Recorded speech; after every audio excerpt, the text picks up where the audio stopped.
বন্ধুরা, আজকের গল্প টুনির তিন কন্যা। জানো টুনি, আমার এখন কত খুশি লাগছে। আর কদিন পরে তোমার এই সুন্দর সুন্দর ডিম দুটো থেকে দুটো নাদুস নুদুস ছেলে ছানা বের হবে, আর আমাকে বাবা বাবা বলে ডাকবে। হ্যাঁ গো টোনা, আমিও তো ডিম দুটো দিয়ে অনেক খুশি। কিন্তু টোনা, এই ডিম থেকে ছেলে ছানা বা মেয়ে ছানা যাই হোক না কেন, আমি দুটোতেই খুশি। না গো টুনি, আমার ছেলে ছানাই চাই। আমি আমার ছেলেদের সাথে খেলবো, মজা করব, ওদের উঠতে শিখাবো। কত স্বপ্ন আমার ওদের নিয়ে। তবে আমি এখন দানা খুঁজতে যাই টুনি, তুমি বাসাতেই বসে থাকো। এই কথা বলে টোনা দানা খুঁজতে চলে যায়, আর টুনি তার বাসায় বসে ডিমে তা দিতে থাকে। টোনা আমার কথা একেবারেই বুঝতে পারে না। সারাদিন শুধু একই কথা বলে, ছেলে হবে ছেলে হবে। তবে আমার কোনো সমস্যা নেই, যা ভগবান আমায় দেবে আমি তাতেই অনেক খুশি। তো বন্ধুরা, তোমরা যে টুনি পাখিকে দেখতে পাচ্ছ, এ বাস করে মায়াপুরী গ্রামের পাশেই এক বড় জঙ্গলে।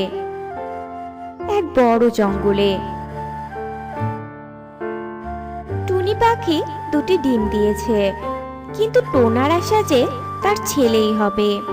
আর ছেলের জন্য টোনা সব সময় টুনির যত্ন করত। টুনি বোন, শুনলাম আর কদিন পরেই নাকি তোমার ডিম ফুটে দুটো সুন্দর সুন্দর ছেলে ছানা বের হবে। টোনা তো এই কথা বনের সব পাখিদের বলে বেরিয়েছে। হ্যাঁ গো, আমার ডিম থেকে আর কদিন বাদে ছানা হবে। তবে আমি টোনাকে নিয়ে অনেক চিন্তায় আছি। টোনা তো ছেলে ছেলে করে আমার মাথা খাচ্ছে। কি যে করব ভেবেই পাচ্ছি না। ওসব নিয়ে একদম ভেবো না টুনি, তবে সাবধানে থেকো কেমন। আমরা তবে টুনি আসি। এ কথা বলে মিষ্টি টিয়ে আর সুখী পায়রা সেখান থেকে চলে যায়।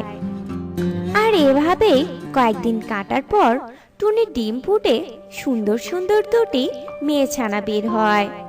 যা দেখে টুনি অনেক খুশি থাকলেও টোনা মেয়ে ছানা দেখে অনেক রেগে যায়। এ কি টুনি, আমি কত আশা করেছিলাম যে ছেলে ছানা হবে, আর এখন তো দেখছি দুটোই মেয়ে ছানা হয়েছে। মেয়ে ছানা আমার মোটেও পছন্দ না। ছেলে হলে আমার সংসারের হালটা ধরতো, কিন্তু এরা তো মেয়ে, এদের দিয়ে আমি কি করব বলো তো? টোনা, তুমি কি বলছো এসব বলো তো? তুমি নিজের বাবা হয়ে এমন কথা বলতে পারছো? যাও, এখন আর কথা না বাড়িয়ে দানা খুঁজে আনো তো, আমার যে অনেক খিদে পেয়েছে। যাচ্ছি টুনি। তবে টুনি, তোমার এই মেয়ে ছানারা বড় হয়ে আমাকে যেন বাবা বলে না ডাকে, নইলে কিন্তু আমি ওদের অনেক মারবো বলে দিলাম। এইসব কথা বলে টোনা রেগে দানা খুঁজতে চলে যায়। টোনার কথা শুনে টুনির অনেক মন খারাপ হয়, কিন্তু কোনো উপায় নেই বলে টুনি চুপ করে বসে ছানাদের আগলে রাখতো। এভাবেই কয়েকদিন কেটে যায়।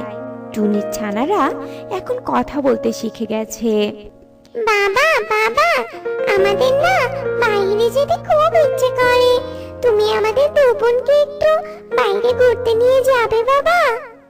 কি, তুই আমাকে বাবা বললি? আচ্ছা টুনি, তোকে না সেদিন বললাম, সেটা তোর কি মাথায় নেই নাকি? এই বাচ্চা আমাকে বাবা বলে ডাকছে কেন? প্রথমবার দেখে তোর ছানাকে আমি কিছু বললাম না, বুঝেছিস? কিন্তু এর পরের বার যদি আমাকে বাবা বলে ডাকে, আমি কিন্তু বাসা থেকে বের করে দিব। এ কথা বলে টোনা বাসা থেকে বাইরে চলে যায়। মা মা, বাবা আমাদের সাথে সব সময় কেন এমন করে বলো তো? মনে হয় আমরা বাবা নিজের মেয়েই না। এমন কিছুই না রে মা, তোরা বাবার কথা কিছু মনে করিস না কেমন? আর শোন মা, আজ থেকে তোরা তোদের বাবার সাথে কোনো কথা বলবি না। তোরা দুজনেই মেয়ে ছানা হয়েছিস বলে তোদের বাবার অনেক মন খারাপ, বুঝলি? মায়ের এমন কথা শুনে দুই ছানার অনেক মন খারাপ হয়, আর সেই দিন থেকে তারা আর টোনাকে বাবা বলে ডাকতো না। অবশেষে টুনির আবারও ডিম দেওয়ার সময় হয়, আর বিকেলে টুনি বাসায় একটা ডিমও দেয়। মা, এবার আমাদের একটা ভাই হবে তাই না মা? তখন বাবা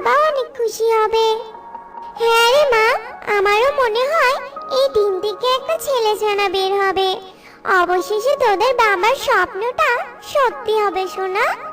টুনি আর ছানারা যখন এসব কথা বলছিল তখনই সেখানে টোনা চলে আসে। সে কি গো, তুমি আবারও দেখছি ডিম দিয়েছো। জানো আমার যে কি খুশি লাগছে এই ডিমটা দেখে। এবার এই ডিম ফুটে আমার একটা ছেলে ছানা বের হবে। আর এবার আমার ছেলে হলে আমি বনের সব পাখিদের নিমন্ত্রণ করে খাওয়াবো। টোনার এমন হাসি মুখ দেখে টুনিও অনেক খুশি হয় আর মনের আনন্দে সেই ডিমে তা দিতে থাকে। এভাবেই কয়েকদিন কেটে যায়। অবশেষে টুনির এই ডিমটা থেকেও একটা মেয়ে ছানা বের হয়। টুনি, আমি ভেবেছিলাম তোমার এই ডিম ফুটে ছেলে ছানা হবে, কিন্তু আবারও তুই কিনা মেয়ের জন্ম দিলি। আমি তোর এই 3 মেয়ের মুখ কিছুতেই দেখতে চাই না।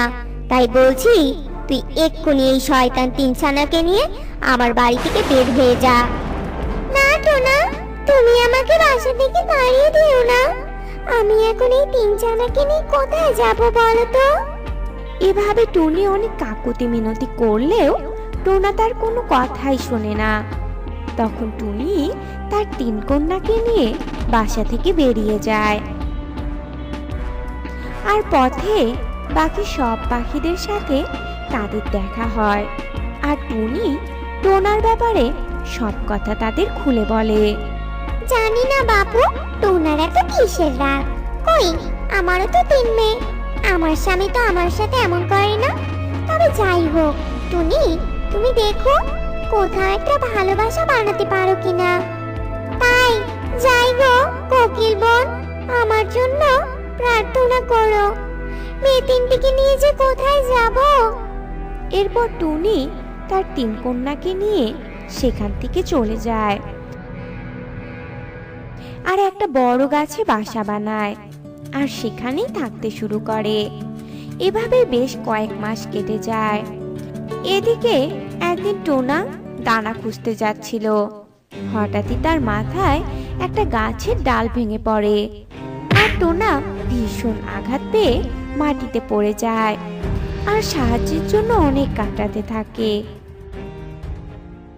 এদিকে টুনির 2 ছানা টুনিকে বলে, মা মা, তুমি তো রোজ দানা খুঁজতে যাও, আজকে না হয় আমি আর বোন দানা আনতে যাই। ও মা, যাই? তুমি বরং বাসাতে বসে ছোট বোনকে নিয়ে থাকো, কেমন? ঠিক আছে মা, যা, তবে তাড়াতাড়ি বাসায় ফিরে আসবি, বলে দিলাম। এরপর 2 ছানা খুশি মনে দানা আনতে চলে যায় আর পথেই টোনাকে তারা আহত অবস্থায় দেখতে পায়।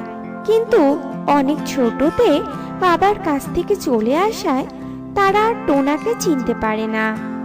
তখন তারা কিছু জড়িবুটি এনে টোনার মাথায় লাগিয়ে দেয় আর টোনাও একটু সুস্থ হয়ে যায়। এদিকে ছানার আসতে দেরি হওয়ায় টুনি ছানাদের খুঁজতে খুঁজতে সেখানে চলে আসে আর টুনি টোনাকে দেখে চিনতে পারে। তারপর ছানারা টোনার ব্যাপারে সব কথা তার মাকে বলে। দেখেছো টোনা, মেয়ে বলে তুমি এদের কত অপমান করে আমাদের বাড়ি থেকে তাড়িয়ে দিয়েছো।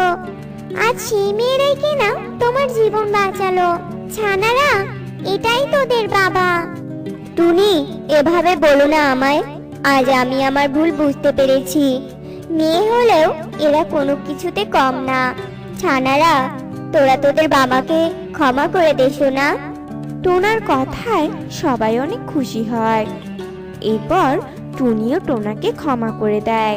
তারপর টুনি স্বামী আর তার 3 কন্যাকে নিয়ে সুখেই দিন কাটাতে থাকে।